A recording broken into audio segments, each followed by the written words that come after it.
ProWrestlingSheet.com. How are you? So, whatever. Shoot. Somebody. So what? How come the Japanese talent weren't able to be out here that you talked about?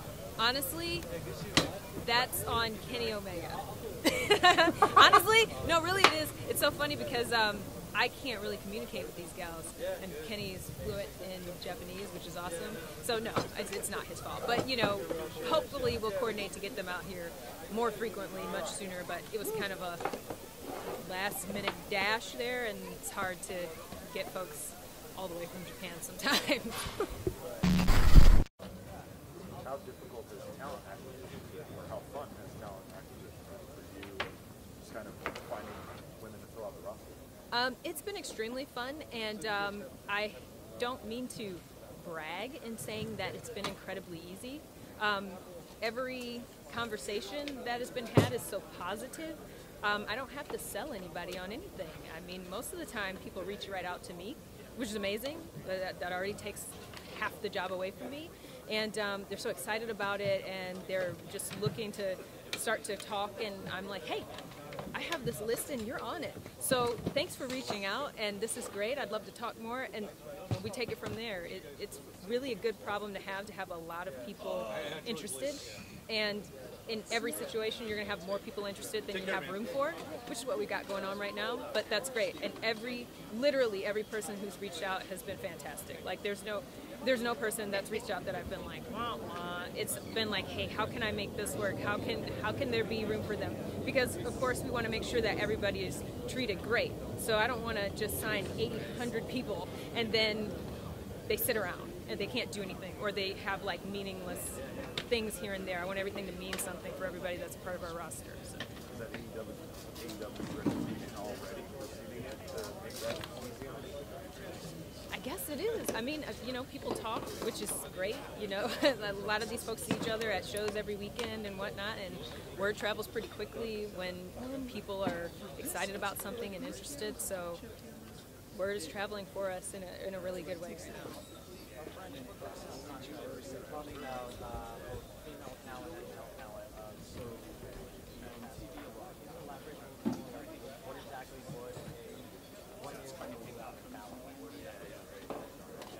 talent? Well, so obviously I'm under NDAs that I can't tell you how much money people make, but so if you're someone who's coming straight from the indies and maybe you've not been on television for a while, if you're male or female, you're starting at the same spot. If you're someone who has been on TV for a while and maybe you've been a champion at a company and you know you're kind of, there are a lot of players that look the same whether they're male or female.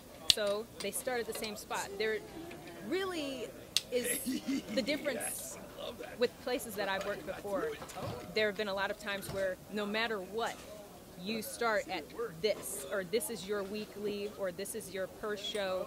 But then if you talk to a man, the per show is completely different. And they may be a man who's never been on TV before. I worked for a company where I had a pay that was okay, but it was way below pays of people who have never been on TV before. And I've been in this industry for a long time. I worked for some of the top companies, so why is that?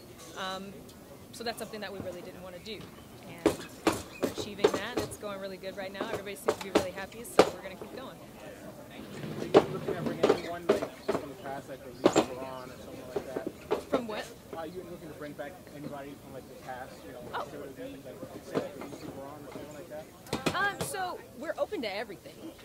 Obviously, everything has to make sense to bring somebody on. So I would say don't be surprised to see people from the past in any capacity. But I definitely think one thing that we're wanting to focus on are fresh faces, which is why a lot of like the I guess most prestigious name that you heard tonight is Aja Kong. Obviously, she's been around for a very long time. She's amazing. So, but then to be able to announce her with someone like Kylie Ray tonight, man, she's made such a name for herself, and she was a crazy free agent for a while where everybody was going, what's her deal? What's her situation? Is she under a deal? Like, so it's nice to have people like that together and being able to show what they can both do and not putting it on some kind of ranking system. I just think talented people can work together and achieve some great things. So we're really focused on making sure that the young talent, and if there are older talent, that they're all because you don't want people sitting around, how many women do you think will be on the roster ultimately in the beginning?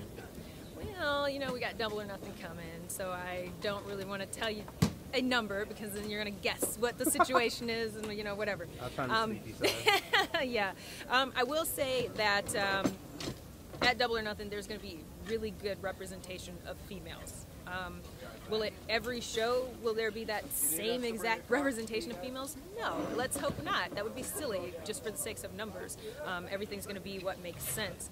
But I think people will be very, very pleased with how women are portrayed on the show. And then, of course, like today, when Conrad and Alex were talking in the very beginning, I actually sent them text messages when they said Britt Baker is the only signed woman, and I was like, absolutely not. Like, Penelope Ford is an incredible female wrestler. I don't wrestle as much, but I'm a female wrestler, so we do have a roster. Like, you guys, like, come on. But yeah, so we're definitely going to have spots for a lot of females to be featured across that show, and we're hoping that that will be a good representation of what you can expect from us in the future with women. What are some aspects of the job are you looking forward to doing that you haven't really gotten to yet since it's been so early and everything like that? Is there anything that stands out and you're like, oh, I can't wait to do that? So I've done a little bit of kind of community outreach, just a little bit, because we're just getting started, and that I have to say has been the most fun. Talking to different organizations on things that we can do together that just make people happy. That has been my favorite part so far. But I'm working with a lot of different things in Vegas to see what kinds of things we can do at Double or Nothing, and we should have some, you know, cool dignitaries there that will, you know, be able to watch the show and maybe do some activities with some cool groups. So that stuff's fun. Yeah. I know you had a question. Did you? No, don't worry about it. I thought I saw you do. Maybe you're scratching your head. Are you expecting a women's championship title at Double or Nothing? Well, you said, am I expecting? I'm not expecting that to be that quick.